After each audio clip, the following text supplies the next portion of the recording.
Hey, a quick note before we dive in. For the first time ever, I'm running a cohort of Career Reset, my group coaching program. I know that job seekers benefit from a community that gets it and a guide who understands this market. This May, we'll all start the program together. You get instant access to the full curriculum when you join, and live coaching kicks off Monday, May 4th. If you want to get a feel for it first, I'm hosting free Ask Me Anything sessions every Friday until we start.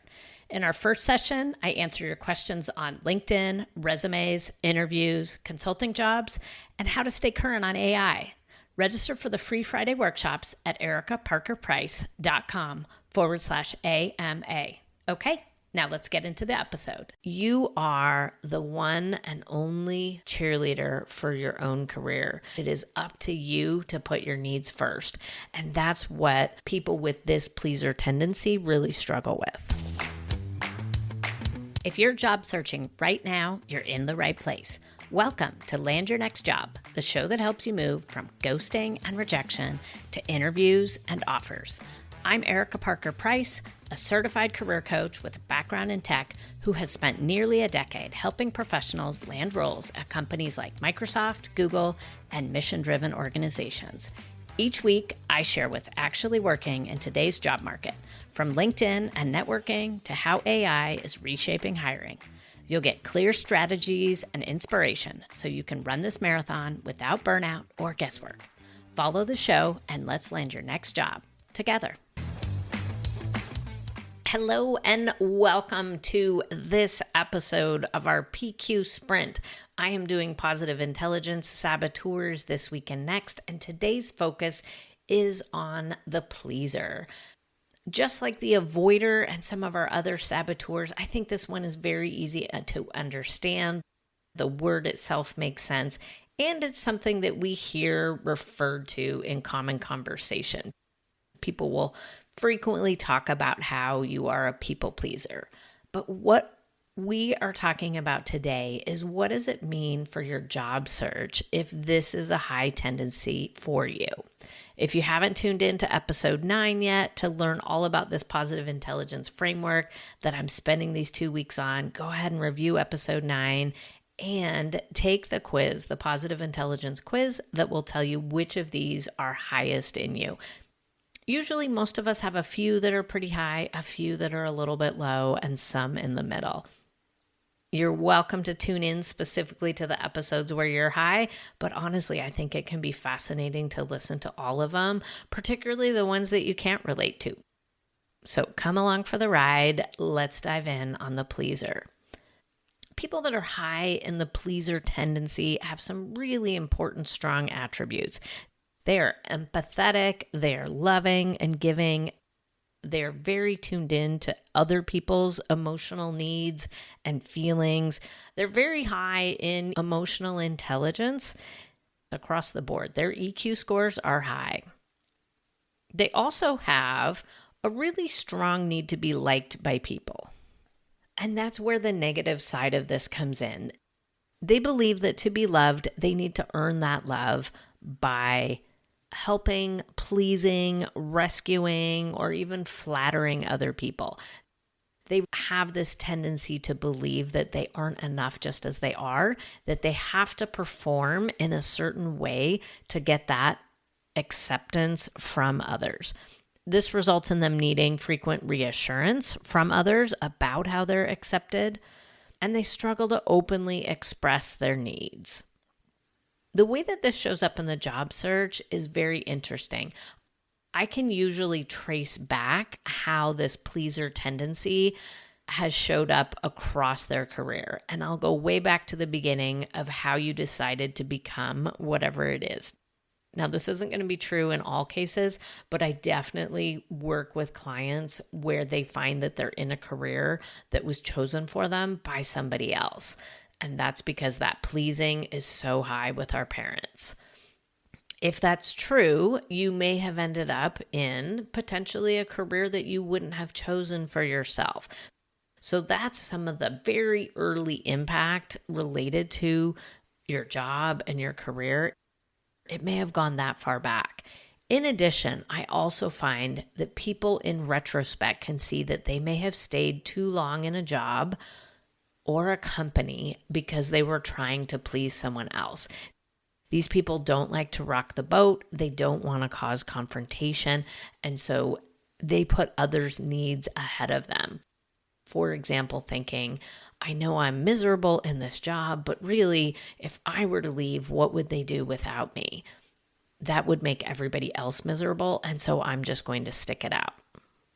And that's really where their primary thoughts come in related to being a pleaser. It's that to be a good person, I need to put everybody's needs above me.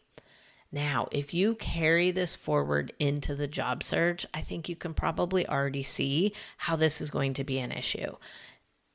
You are the one and only cheerleader for your own career. You are the only person advocating for yourself. And I know everybody wants to think that their bosses and that their spouse, partner, friends, everybody is looking out for your career.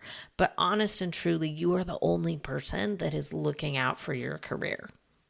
You absolutely want to be surrounded by a good community of people who are supportive of you, but it is up to you to put your needs first. And that's what people with this pleaser tendency really struggle with.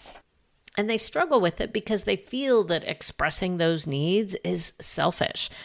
They're worried that that may drive other people away. And then beyond that, while pleasing others can feel very good in the right amount, people that are high in this tendency, the negative side of it is that they tend to also get resentful. They're resentful for being taken for granted. They also have a hard time expressing that resentment, so that tends to be something that's kept inside. The justification lie for this particular saboteur is related to that, actually. It's that I help others selflessly and I don't expect anything in return. That's the lie of this, because people with this tendency do want something in return. They're just not able to ask for it. And a corollary to that is that the world would really be a better place if everyone did the same thing. And yes, those of you with this high tendency right now are probably thinking, of course that's true. That's not a lie. The world would be better if everybody else was more like me. It would all work this way. We are all different individuals. That's why we're walking through all 10 of these saboteurs, and we don't really get to change which ones we are. So if this is one that you're high in, it is your opportunity to understand it, to learn from it, and to figure out how to shift when this shows up negatively for yourself. The biggest impact for this is that if you continue to put others' needs above yourself in the job search, and by others, I mean your connections that you might need help from, the recruiter that you might need to check in with, that is going to put you behind in the job search. One of the ways that I see this come up most often is when I talk to people about reaching out to their connections, asking for help in the job search. And a pleaser is going to default to that, you know what, I think I might be bothering other people and I don't want to bother them. I'm going to let you in on a secret. There are so many people out there that want to help you on your search. Now, you have to be direct in asking them for exactly what you need, and that's the kind of thing that I help people figure out how to make that request. But for the pleasers, it's really hard to even get to that point to agree that this is a good thing, that it is okay to put your needs above others. And that's going to be my coaching for people that are high in this tendency, to just practice receiving help from other people. You don't have to practice first in the job search. It can be easier to practice in a different area of your life, but to also encourage you to continue that forward. It is almost impossible to get a job without the help of other people. So that's where I encourage you to lean into this ability to ask for help.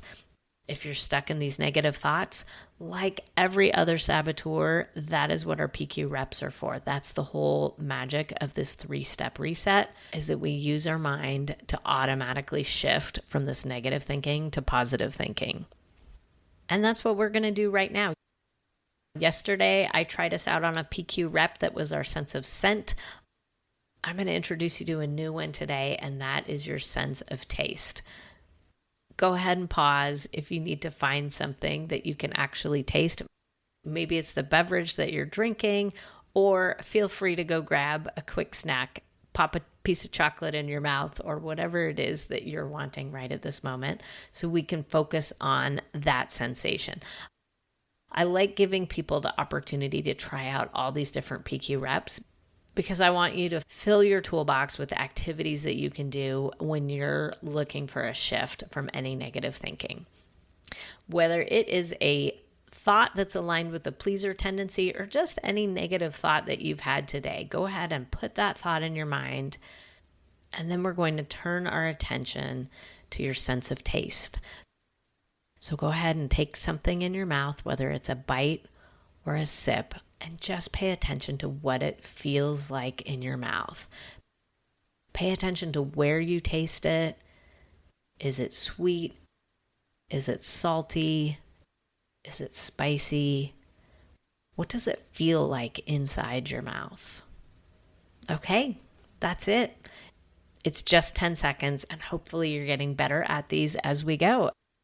Remember, as humans, we are programmed to have more negative thoughts than positive thoughts. And this is the way that you can shift out of them. What I'm trying to do here is show you how your mind is your most powerful tool and get it to be in peak mental fitness when you go for that job search, whether you are stepping into an interview today or just figuring out what your next step is. Thank you for being here. Tomorrow, we are going to examine the victim saboteur. Have a great week. If you haven't taken the quiz yet, erikaparkerprice.com/PQ. That's a wrap for this week on Land Your Next Job. If this episode helped, please leave a quick review and subscribe wherever you listen. Share it with a friend in transition, and I'll see you next Monday. Let's land your next job together.